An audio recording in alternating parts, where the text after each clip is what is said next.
Walls. We are surrounded by them every day, from the ones in your bedroom to the ones where you work or study. Walls are meant to contain and to protect. The walls of your house keep you warm from the winds, rain, and snow. They shelter you from the dangers that walk in the night, animals, and thieves.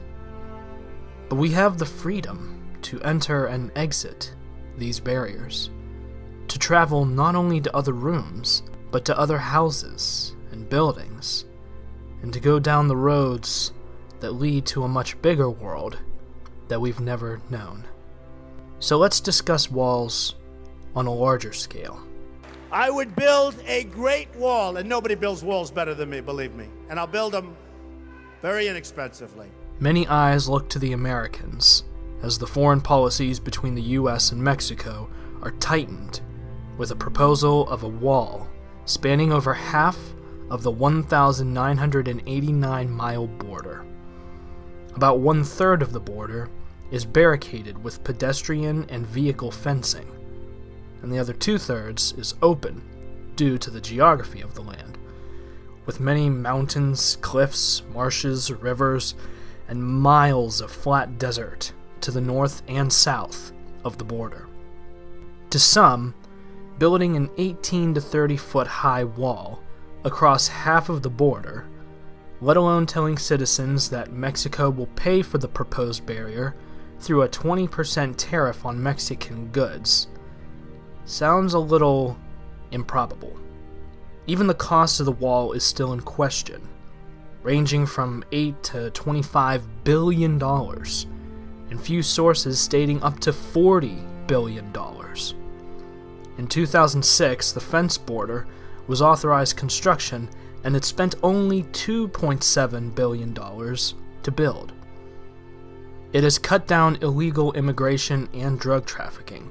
Almost 1.2 million migrants were apprehended by Border Patrol in 2005, and the number dropped to 463,000 by 2010.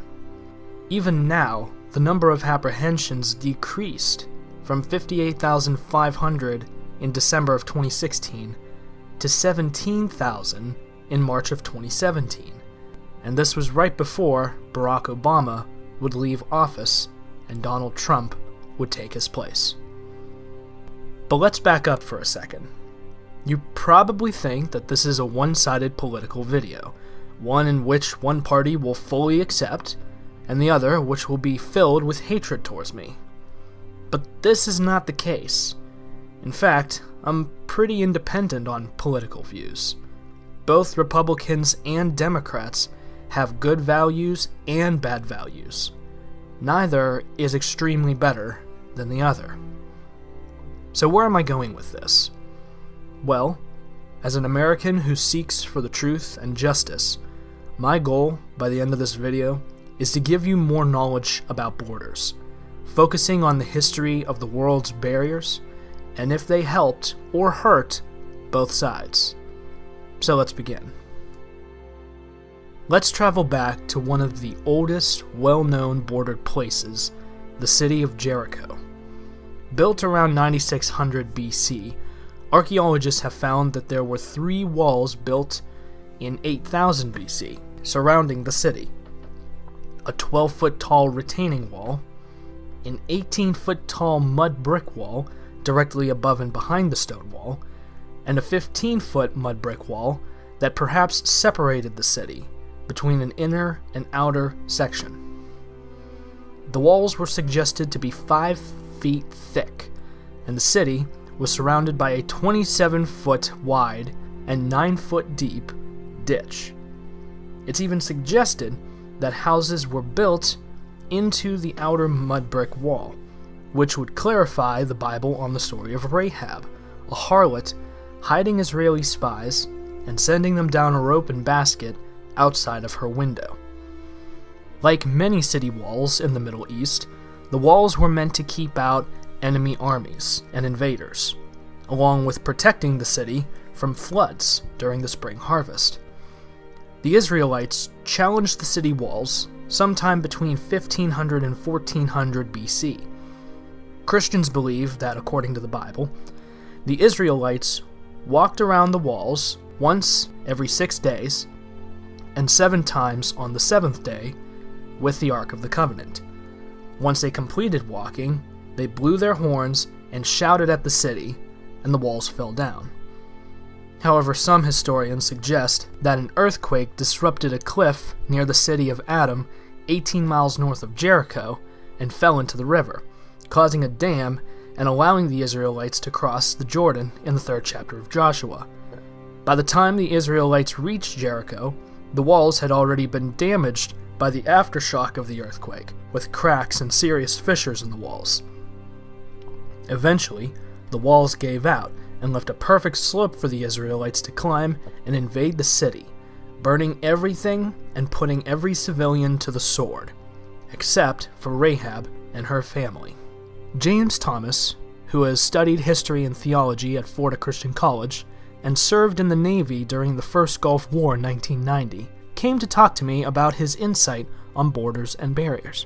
It was one of the most secured walls, one of the more technologically advanced walls of its age for them. It's really interesting that, when you look at the archaeology behind it, they know for a fact that the siege on Jericho was a very short period of time, just exactly the way that the Bible described it. Why? Because they found pot jars full of fresh grain. And they knew that, they have certain harvest seasons and they bring everything in just in case there's a siege. They found this, and they know this massive city, this most technologically advanced fortified structure came down in such a short period of time. Now that is an amazing archaeological find right there. And the walls, they just came down. The famous Great Wall of China was not built at one time, of course. During the 8th and 7th century BC, battles happened frequently among the states, and they built walls and towers on the borders to defend themselves. During the Qin dynasty, between 220 and 206 BC, the kingdom united the different parts into one empire, and Emperor Qin Shi Huang joined up the walls to fend off northern invaders such as the Mongols.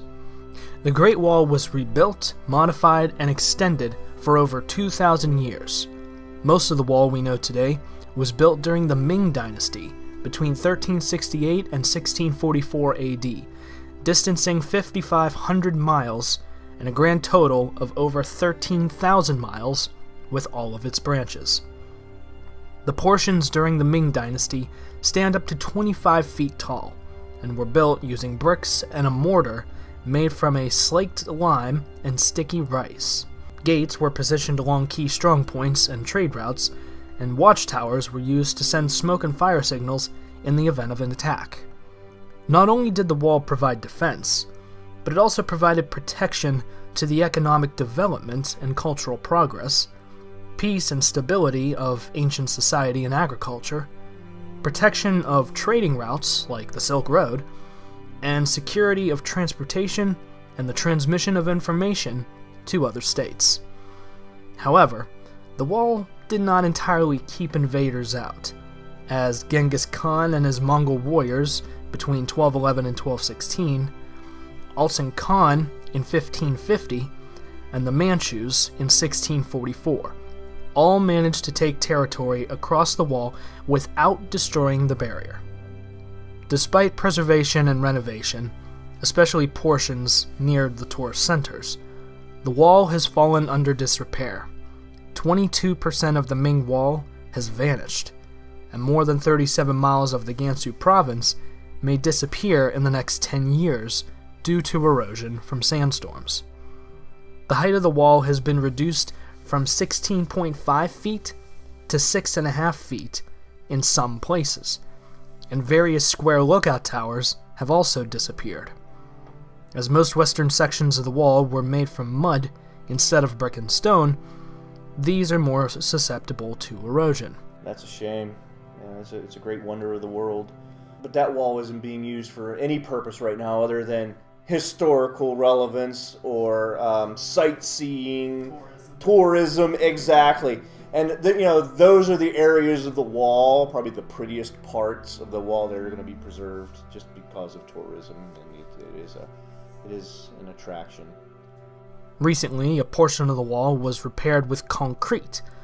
However, the act has been met with much criticism, stating that it was done very badly, and the original look and history of the wall was taken away from the people. The marvel in which was the Wall of China is slowly fading away, and the only use for it now is tourism. In ancient Greece, Athens had a military flaw of being 4 miles away from the sea, giving enemies a chance at attacking the city through both naval forces and by foot. Athens decided to build a connection between their city and 2 port cities, Piraeus and Phalerum, along with defending themselves against enemies like the Spartans and the Peloponnesians. Thus, in the 450s BC, they built 2 walls between the city and the ports, and they were dubbed the Long Walls. These were very useful for defending against foot battles, and would supply the city using their ports during invasions. 30 years prior to the construction of the Long Walls, Athens had lost their original barriers to the Persians during the Greco-Persian Wars. Once the Persians left, the Athenians were able to rebuild and reconstruct their walls and their navy, and eventually becoming the most powerful city in Greece. Spartans and Peloponnesians recognized their plans and said that if they built the Long Walls, Athenians would have a strong base for an invading army. Regardless, the walls were built near the end of the Greco-Persian Wars, and a 30-year truce was made between Sparta and Athens. During the truce, Athenians built a third middle wall, connecting Athens to Piraeus, as the port was a larger military port compared to Phalerum, and it was placed as a backup defense if the first Athens-Piraeus wall was penetrated. However, this would not be the case, and the Spartan-Athens truce wouldn't last long either, as an outbreak occurred to start the Second Peloponnesian War, beginning in 432 BC.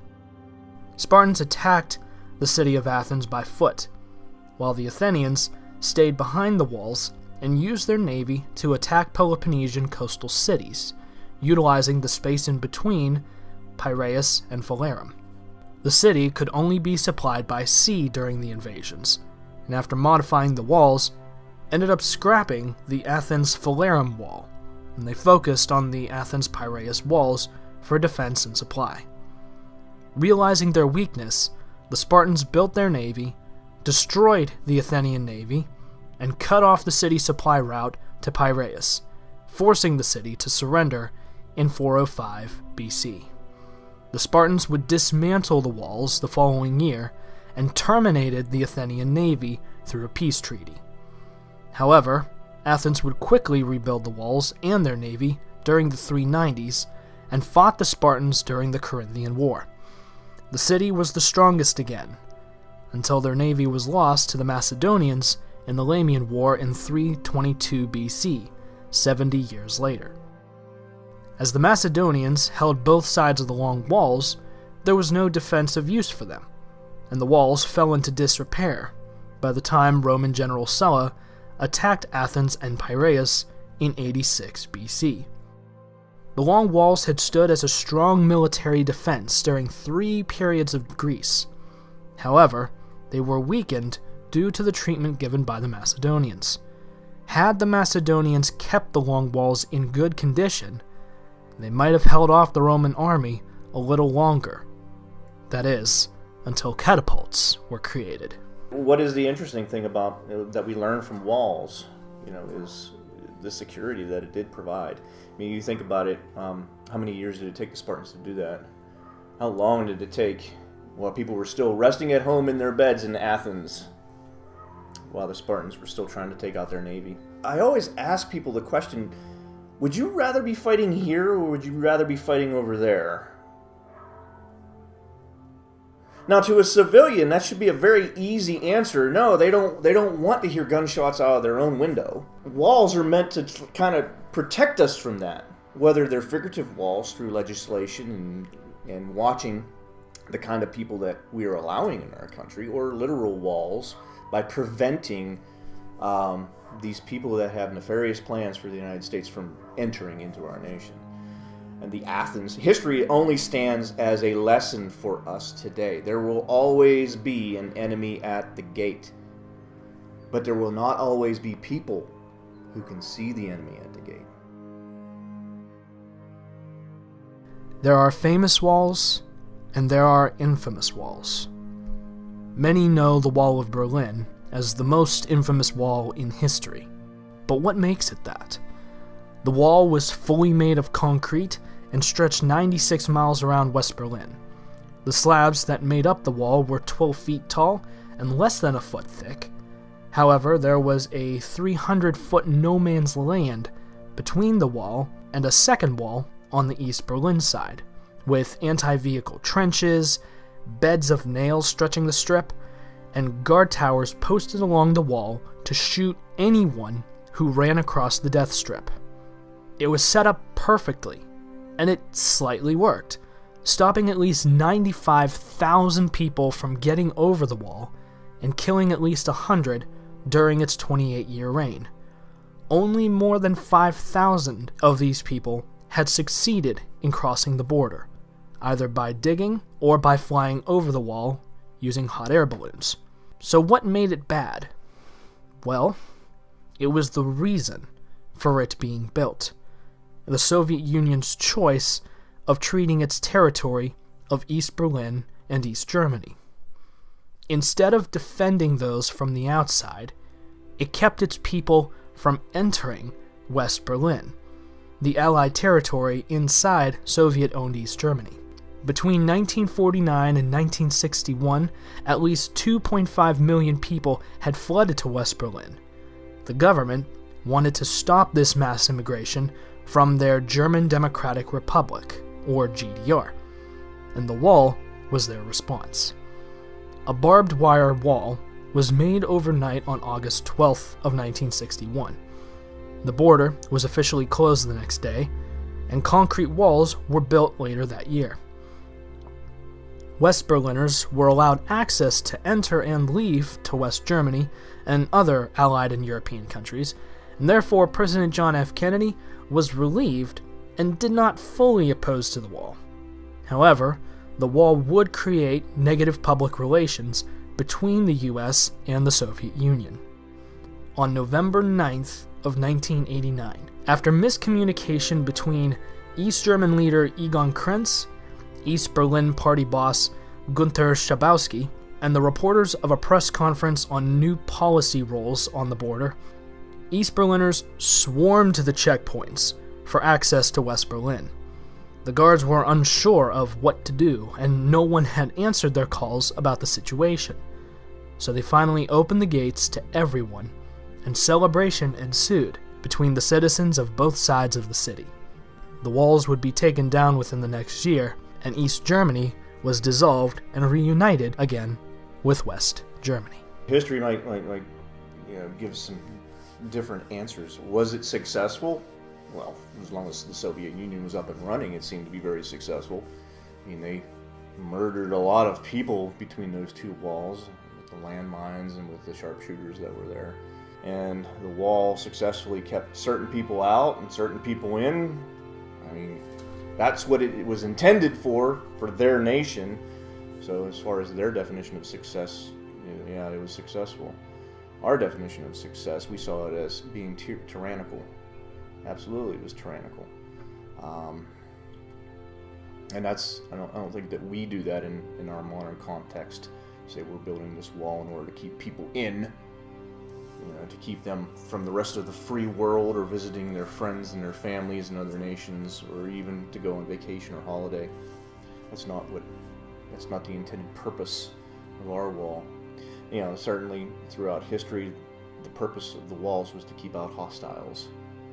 That wall in Germany, Berlin, was to keep people in and to keep them under control. There was just two walls with two different purposes. And it will always be the rulers that we need to keep our eye on. Not the wall, but the rulers. So we're having a hard time seeing any time in history where maybe a wall, for its purposed design by its people, is being really a failure.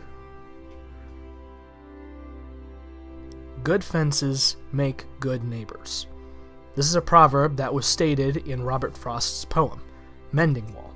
It's about an apple farmer and his neighbor who come to their stone wall and find that it has fallen apart.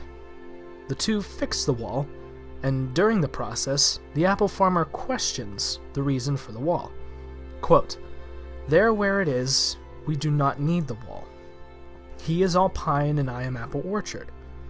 My apple trees will never get across and eat the cones under his pines, I tell him. He only says, good fences make good neighbors." And the farmer questions, quote, "Why do they make good neighbors? Isn't it where there are cows? But here there are no cows.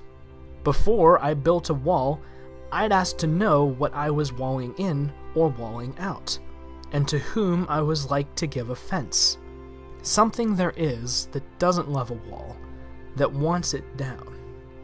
If anyone is going to build walls, they need to be built with the right mindset, the right reasons, and with agreement of the people, especially the people you are building the wall for. While the United States may be divided politically on the subject today, as well as Mexico entirely against it, we need to take a step back from the situation, have a better look at it, and make the best situations for ourselves and every law-abiding citizen on both sides of the fence.